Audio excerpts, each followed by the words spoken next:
ផ្លូវនៃជីវិតនេះយើងដើរតែម្នាក់ឯងបើដួលហើយក្រោកឡើងវិញដើរបន្តទៅទៀតព្រោះភាពក្លាហាននឹងបង្រៀនអ្នកឲ្យកាន់តែរឹងមាំឡើងនៅលើលោកនេះមានរឿងជាច្រើនណាស់ដែលយើងបានទទួលនៃការឈឺចាប់ពីពាក្យសម្ដីមិនល្អពីអ្នកដទៃមកលើខ្លួនយើងត្រូវតែអត់ធ្មត់សង្កត់ចិត្តឲ្យបាននោះភាពរឹងមាំ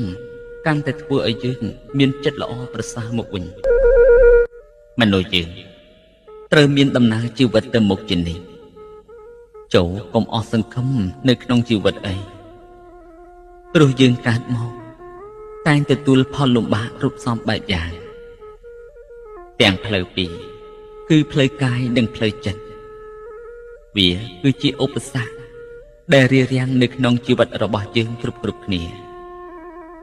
តែឧបសគ្គទាំងនេះហើយដែលចេះធ្វើឲ្យយើងតស៊ូរឹងមាំឡើងទុកដូចជាមេរៀនសម្រាប់ជីវិតរបស់យើងគ្រប់គ្នា